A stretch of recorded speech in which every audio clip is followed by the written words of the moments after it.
everyone, and welcome to my channel, or welcome back if you've been here before. My name is Charmaine, and today we are talking about the book club selection for this month, which is The Silent Patient for the Page Turners Book Club.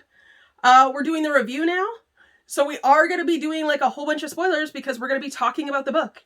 So if you do not want to watch this video because you don't want to know what happened in the book, and you want to come back and watch it later, that's cool. Jump out now. I appreciate the fact that you're here.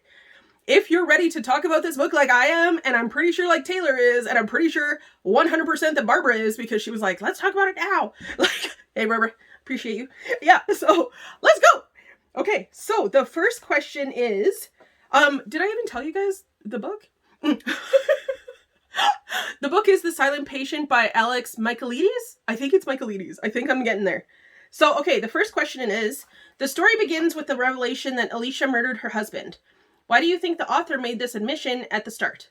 And I said to grab the reader right away. And maybe just to, like, I only said to grab the reader right away. So now I'm going to, like, just chat. But I think also it was so that when you start to suspect other people, he's already told you who did it, if that makes sense. Because throughout the book, I was like, oh no, this person did it. Oh no, this person did it. Oh no, this person did it. But the author already said, like, she did this. You know what I mean? So I think that he was just, like, telling you the truth at the beginning to make you trust him. Oh my gosh. Revelation. Okay. I'll be right back. I just need to take a sip. And I'm back! Okay, sorry, I had to take a sip of coffee. I had, like, dry mouth and, like, it was not comfortable. Okay, so number 2 is, Alicia's diary plays a key role in the book. What purpose do you think it serves? Does your perception of Alicia change the more you read? So I said, it's like Alicia's voice because she's silent after, like, the incident, right? So it's her way of talking and, like, communicating what happened before. No, you know what? Because she wasn't silent when she was writing it, though. But that's what I said was, it's like her voice. Because she gives it to Theo so that he can read it. But I mean, I guess it is her voice in that way. Like, she shows, like, her past to him kind of thing. Because she's silent, she doesn't... He's, like, her therapist, and he's, like, the other main character. She doesn't have a different way to communicate with him because she doesn't talk. And, like, you know, she just kind of stares at him, or she stares out the window. She, like, tries to attack him one time, like, that kind of thing. So I think it's kind of like it's her voice. And then I said she has a real/fake story about what happened the night that Gabriel died. Gabriel died. And it shows possible other suspects as well. Like, it made you think maybe, like, Max did it, who's, like, Gabriel's brother. Or it says, like, maybe... Like, she said it, the way that she writes in it, she kind of sets it up that it could be somebody other than her. So that also, like, is there. And it talks about her stalker that no one believes her about. Okay, so number 3 is, at first, why did you think Theo was so determined to work with Alicia? And in what ways is Theo an unreliable narrator? This is, like, what my pages look like. Like, I wrote down a lot of stuff for this. I said, so at first, Theo thought that he thought that he really wanted to help her. Like, he comes across as he really wants to help her, right? And he's really, really obsessive about entering her mind. Like, he quite often says, like, he does stuff that he's not supposed to do. Like, he goes to her family and talks about her to her family. Like, therapists aren't supposed to do that. He goes, like, to talk to her friends, stuff like that, because he's trying to, like, get more into her mind to understand her mindset and everything like that. He also says that he prides himself on his ability to help others and feel their emotions. Like, he says that he really gets into, like, their mindset, and he really, really feels their emotions. He feels their feelings, stuff like that. Like, when he's talking to her, he gets a headache. Like, he gets, like, physical, actual symptoms of stuff because the way that he, like, communicates with people. Like, he's almost like a empath or whatever. He picks up their emotions and, like, brings them into himself really intensely. Throughout most of the book, he had a really bad past, and he wanted to help her because he had a bad past, and then he finds out that she had a bad past as well. I think that's part of it as well. And I said he becomes part too obsessive, like, way too, like, in what ways is he an unreliable narrator? He is, like, obsessed with her, which you find out at the end why, but you don't know that in advance. So he becomes like, just like everything about him, everything that he does during his day. Like, I don't even know if he sees other patients because it just literally talks about Alicia. So he's only seeing her as far as I can tell. He's only trying to find out stuff from her life. He's like obsessed. He is honestly obsessed. What did you guys think about that? Do you think that he's an unreliable narrator? Because I think yes, right? Like he's so obsessed with her that it's too much.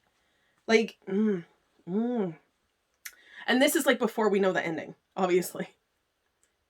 You know. So number 4 is, what do you think the purpose of showing us Alicia's interactions with her brother-in-law Max were? And what about John Felix? And I said, A, to show that she really didn't have a lot of people other than Gabriel, because like Max is like obsessed with her as well. Like, and he like assaults her, and then he keeps saying like, oh, I'm in love with you, like leave my brother and you should be with me instead. And like it's awkward. The whole thing, the whole relationship between them is awkward and kind of scary for her. And then John Felix, I think, is just her friend because of the fact that he owns the gallery and she's like a famous artist. Like, I think that he's upset when she says to him, like, I don't want to be friends anymore, because they're not really friends, but he's upset about it because he's worried about losing his cash cow, essentially. You know, like, he has her paintings there. She obviously does good work. Like, she's kind of famous before all of this happens. And then she's more famous after this happens, but she is kind of famous before this happens as a painter, like an artist. So I think that he's very like money-driven friendship-wise, and he doesn't want to lose that, so he keeps trying to like when she's like, I don't think that we should be friends anymore, like we're not going to hang out. He's like, well, I bought you tickets to this thing, so we should still try and hang out for this. And then she's like, okay, yeah, I'll go, but then after that, like that'll be like our last goodbye kind of thing. And then he like tries to convince her to still stay friends with him. And I think it's more of like a selfish part on his side. And then I said, to make the reader think that someone else could have had reasons to want Gabrielle out of the way as well. Because like Max is in love with her, and John Felix doesn't like Gabrielle because he thinks that Gabriel's the one who's saying to Alicia, like, don't be friends with him anymore. But he's not. Like, it was her choice. Oh, it had a fuzzy. And I think Max resents his brother-in-law. He assaults Alicia and calls Alicia his girl when he finds out that, like, she's in a coma. What happened to my girl? That's my girl. That kind of thing in front of his wife. Like, yeah. Max is not great. He's also kind of terrifying. And he's, like, a lawyer. So, like, he's terrifying, like, methodically as well. So, yeah. Number 5 is, Alicia seems to have had a difficult childhood and no real support system. What do you think about her and her actions? So Alicia does say at one point that both her dad and Gabrielle killed her. Like, Alicia's mom unalives herself in the book, and she almost tried to unalive Alicia as well by driving into like a wall with her. So she's had like a really, really rough childhood.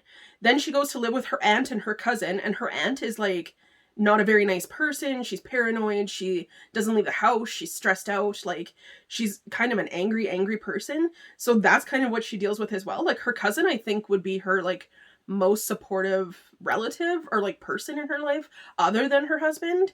And he like goes to her to borrow money because he has like a gambling debt.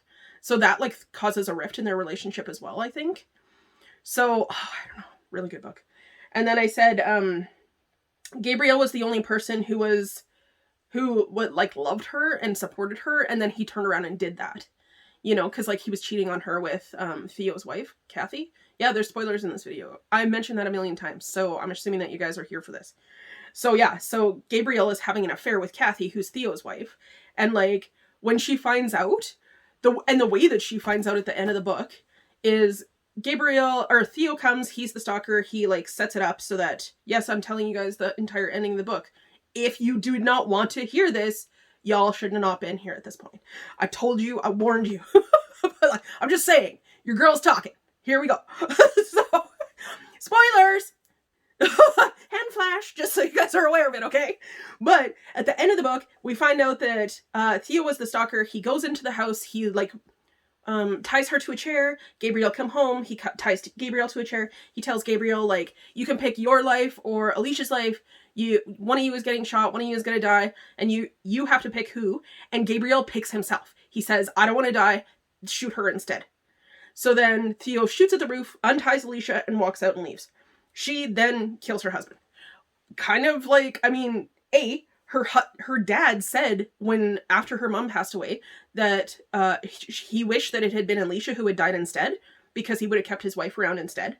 And then Gabriel like says like, spare my life, shoot her instead. So it's all of these guys who are like supposed to be like supporting her and loving her and like having that, like, she shouldn't have that thought where she's like, this person doesn't love me, or, you know, like, she should, like, I mean, if somebody came into my house and did that to me, I would want them to shoot me, not my boyfriend. I love him. I don't want him to get shot. You know what I mean? So, like, I'm putting myself in that scenario, but, like, it would be too much for me if he was like, no, shoot her. You know, I would just, I'd be, okay. Like, you know, and we're done. So, yeah, I understand why she did it. I don't think it was appropriate, and I don't, like, I mean, you could have just got divorced. That would have been a better option. But, in the moment, you know, I get it. I don't know, I went off on a tangent there. There was a lot. Okay, I'm going to pull it back in. Okay, so for number 6, it's from the beginning to the end of the book, Theo insists that he only ever wanted to help Alicia. Do you think his claim is sincere? And do you think he realizes how wrong he is? No, he does not. He does not know how wrong he is. He honestly, like, he set that whole thing up. It's 6 years after that happened when he's like, oh, I'm going to be her therapist and I'm going to help her and I'm going to get her to speak. Okay, guy, you did this to her. That's not even my answer. That's just me tangenting. I said, he never thought Alicia would shoot Gabriel. He went to the Grove to try and help her. He feels bad that he started all of this, because technically he did. He, like, set it up so that she could do that, so that she knew about the affair, so that Gabriel would say, shoot her instead of me, like, all of this kind of stuff. He, like, totally set that up. Theo is the bad guy. He is the worst, and he technically tries to kill her later. And then I said, when he realizes she knows who he is, he has to kill her to keep his involvement a secret. So he does end up, like, going and trying to kill her, which comes up right away. Number 7 is when Alicia recognizes Theo as the man stalking her, and from the night her husband was murdered, why do you think she didn't tell anyone? This one, I don't 100% know. I said because she had written about someone else doing it, or she thinks that she deserves to be punished for, like, what she did. However, the reason why she figures out who Theo is because he smells the same smoke-wise. Because in her house, he was wearing, like, a mask hoodie thing, and, like, he was wearing gloves and all of this kind of stuff. Like, so she wouldn't have known who he was from just his voice, I don't think. But she realizes when he smells, like, the cigarettes that he smelled like that night, who he is. So, to me, I don't know. Like, I'm having why do you think she didn't tell anyone? You got me. Like, because, I mean, even at the time, she wasn't speaking yet, but she could have wrote it down and, like, handed it to the other person and been like, hey, this guy set me up to kill my husband. Or, like, this guy actually killed my husband. Here's my diary/journal entry. That's what I was trying to say. And here it is explaining, like, he came in, he tied us up, he killed my husband, he let me go. Like, she could have lied. She could have lied and said that he did it. I mean, like, technically, he set the scene for it to happen. I don't know. What do you guys think about that one? I had a really hard time with that one. I need some chat on that one. We gotta figure out a way to make this live sometime. Because I tell you, this would be amazing. We could be like, you know, like, back and forth to each other. Because I need more chats. I'm saying. Okay. I'm gonna take a little sip of coffee. I'm getting my throat sore. Okay. So for number 8, it's, were you surprised by the ending? Did you think Theo would get away with murdering Alicia? Yes, I was surprised. Like, I didn't realize that it wasn't happening at the same time. Like, so, Theo is talking about how he's just figured out that his wife, Kathy, is having an affair, and he's, following her, and he sees the guy, and they go and they have, like, intimate times in the park, and he listens, and, like, all of this stuff, right? But they never explain in the book that that was in the past. So it makes me feel as though it was happening at the exact same time. So I never put 2 and 2 together with him being like a bad guy. I mean, like, he sounded a little crazy because he was like, oh, I'm going to follow them. I'm going to find out who this is. I'm going to go and watch this person from like because he did start stalking Alicia. Like, it was him who was watching her. And nobody believed that she was being stalked. And she's like, no, there's a dude out there. He's smoking cigarettes. I can see him. Nobody believed that until Theo went to the neighbor, who I think her name was Barbara. But he went to the neighbor and he was like, do you know anything about Alicia? Can you talk about her? And she was like, yeah, Alicia said that this guy was stalking her and he was watching her and I saw the guy. So like, but she didn't like recognize him kind of thing. Like, oh my gosh, it was amazing. Really good book. What did you, honestly, what did you guys think of the book? I totally thought that Theo was talking about Kathy having an affair was happening at the same time as he was helping Alicia. Like, I just said that. And then I said, Theo finds a needle mark on her arm, and then he goes to his boss and explains that Christian has a motive because he's trying to make it so that, like, because it's a needle mark and they think that she overdosed, but they don't know what happened. And he, like, holds her hand and he, like, rubs here or something, and then he finds, like, a needle mark. And then he goes to his boss and he's like, oh, Christian has all this motive to, like, do this to Alicia because there's a needle mark and obviously something happened and somebody else did this to her, kind of thing. Which is also not good. Like, he's throwing somebody else underneath the bus. Also, he probably didn't have to say any of that. Like, eventually they do find her journal and she had written out a thing saying, like, Theo was here, he did this to me, I'm, like, falling asleep, I'm not gonna make it, whatever, he killed me, kind of thing is what she's saying in this journal entry that they do end up finding. So he eventually would have been caught. But at the time, if he didn't say anything about Christian, nobody would have known about the needle mark. Or, like, if they found it, they just would have been like, oh, Alicia gave herself a needle. Or something. Like, they wouldn't have, I don't think they would have put 2 and 2 together. I don't know. Oh, yeah, and I wrote, if Alicia didn't write it down, he would have gotten away with it. He would have gotten away with it. So what did you guys think about this book? We have one more question, and that's, like, who we would pick as the actors and the actresses. Please answer that, because I really want to hear, like, other people's mindsets about who the people should be. But what did you guys think about this book? I gave it, like, a 4.5 out of 5. I had no clue about Theo at all. He did seem a little bit suspicious to me, but, like, not in that way. I just thought, like, oh, he's, like, new at doing this job, and he's, like, stepping out of bounds because he doesn't know that he shouldn't go and talk to, like, the friends of, like, Alicia and stuff like that. So I thought, like, that kind of thing, like, thought he was, like, overstepping his boundary. I did not really like him. Because, like, you know, he's following his wife. Instead of just saying to his wife, like, hey, I know that you're having an affair, let's get a divorce. He does, like, psychopathic, like, play things and, like, goes and, like, messes with her a little bit. And it's weird. But, yeah. I don't know. What did you guys think? It was amazing. Okay, so now I'm going to tell you who the people that I would put in for the roles of this, okay? So I'm going to start with Alicia. I have Kerry Washington. I'm now putting my hand on the screen and doing this. So hopefully I can put the picture there so you guys will know who I'm talking about. But Kerry Washington, because Alicia is silent, and Kerry Washington has a very, like, intense, like, facial acting? Is that what you would call it? Like, she's really good at, like, looking with her eyes and, like, looking really intense, or, like, she can make you cry. Like, I really like her. I really, really like her. And as soon as they, like, started, like, reading the book, I was like, oh, she would be amazing at this. She's just, like, interpretive actor, maybe? Maybe that's the way to say it. But I think that she could pull off the silent parts where, like, Alicia's mad at him, so, like, she, like, rolls her eyes and she looks out the window. Like, I think that she would have, like, such good facial features acting-wise to be a silent person that I think it would be amazing. Like, I think that she would do a great job. Then for Theo, I have Rodrigo Santorio. So in Love Actually, he's in Love Actually. This is who I'm going to explain who this is. He plays Carl. You know, the girl who keeps getting the phone calls from her brother, and then Carl, she has a crush on Carl and she almost gets together with him. That's him. But he has played a lot of good bad guys, and because I see Theo as a bad guy, that's who I was thinking of. He was like the bad guy in the 300, like the second 300 movie. He was like the golden dude who was really tall. He was like gold or whatever. And then I started watching this show called Wolfpack, and he's like the dad, and I think he's like a forest ranger kind of thing. And then there's a fire and he gets lost in the fire and he's like covered in like soot and everything. And when he's running through the thing and I was reading the book, I was like, that's him. He's Theo. He totally makes sense as Theo. But he plays like a pretty good guy in that show. But in my mind, I was like, oh, he's Theo. He's totally Theo. So I picked him, and he should be right here. I forgot to do the hand motion. So hopefully I'll remember to put him there. And then for Kathy, I picked Kate Mara. She is, I don't know, she's been in like a lot of movies. I can't really think of any. She was in the new Fantastic Four. She played Sue Storm in the new Fantastic Four.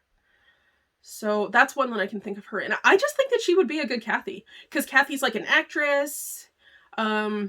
She's fit. She, you know, she's kind of like judgmental about the fact that he wants to smoke some marijuana. But she likes to do acting stuff. And I think just Kate Mara would like suit, I think. Then for Gabrielle, I guess it is, I picked Joel Edgerton. Joel Edgerton he's in King Arthur. And he plays, is it Gawain? I think it's Gawain. Anyways, he's amazing. He does this laugh in King Arthur. Like, he's so attractive. So attractive. Yes, I will put his picture here, hopefully, so you guys can see. I just think that he would pull off a really good Gabriel. I think, because, you know, Gabriel's like an artistic kind of guy. He supports Alicia's art, and he's like a movie kind of guy. He's like richer. Like, I just think he would be a really, really good one. And then for John Felix, I think I'm going to say his last name wrong, so I'm going to pronounce it twice. I put Matt Bomer or Matt Bomer. I'm not 100% sure because it's Bomer. I think that he would be a perfect John Felix. He could totally run an art gallery. I'm going to put my hand here so I can remember to put this thing there. I think he would totally run an art gallery. I could see that. I could, like 100%. Like if he wasn't an actor and he ran an art gallery, that would 100% suit for me. So when I was like, even when I was picturing, because I was picturing people in my mind, like the actors and stuff like that, I honestly didn't really pay attention to the descriptions so much because I don't really care about that. Like you can be anybody kind of thing. So yeah, when I was picturing John Felix in my mind, I honestly had Matt's face in my mind. He just suits so much as an art gallery person. I think he would have been perfect for the role. Please tell me who you guys would put as Alicia, Theo, Kathy, Gabrielle, and John Felix. And if you added more, like if you added Ruth in or Max, like who would I have put as Max? I don't know. Because it would have to be somebody who's like a bad guy. Because Max like really super creeped me out. Like super creeped me out. Like super creeped me out. So it'd have to be like, you know, I watched Dolores Claiborne like a long time ago when it first came out. It had Kathy Bates in it. And like Dolores Claiborne's dad has always been that bad guy to me. I don't know what the actor's name is. I'll try and put it here if I can find it. But ever since then, every time I see him in a movie, even if he's playing a good guy, a comedic guy, anything like that, I'm like, oh, bad guy. Bad guy. Because he's Dolores Claiborne's dad, and he was a bad guy in that movie. So that's what I associate him with, right? So maybe I would pick him for it. I think that's who I would pick for Max. But like when he was younger, because Dolores Claiborne came out quite a while ago. But yeah, so that's kind of who I would go for. Let me know what you think about this book. I cannot wait to hear what Taylor says. This was her choice, and I'm so happy that we read it. It was so good. You guys did great on picking the book for this month. Please go and check out Taylor's community tab for the vote for, I think it should still be on. Maybe. It might have been over. But we might have, I don't know for sure. I don't know what day it is. I don't know what's happening. What day is it actually? Is it the 23rd? No. 1, 2, it's the 2nd, I think, of March when we're talking about this? Yeah. Yeah, it is. It's the 2nd. Yeah, so she might still have that up. I'm not 100% sure. But yeah. Please go and watch Taylor's video. I can't wait to hear what she says. Please tell me everything that you thought about the book down in the description or like the comments, because I need to like hear about this. Maybe we should start like a Facebook group about book club. What do you guys think about that? Like if I started like a Facebook group about book club, would you guys come over and like hang out there? Maybe that's what we should do. I'm going to talk to Taylor about that because we could like do that together. That would be cool. Okay, please like this video and check out my description box for other content creators. Thank you guys so much for spending a couple minutes of your day with me today. I really, really appreciate that, and I really, really appreciate you. This book was amazing. I'll see you guys soon. Bye!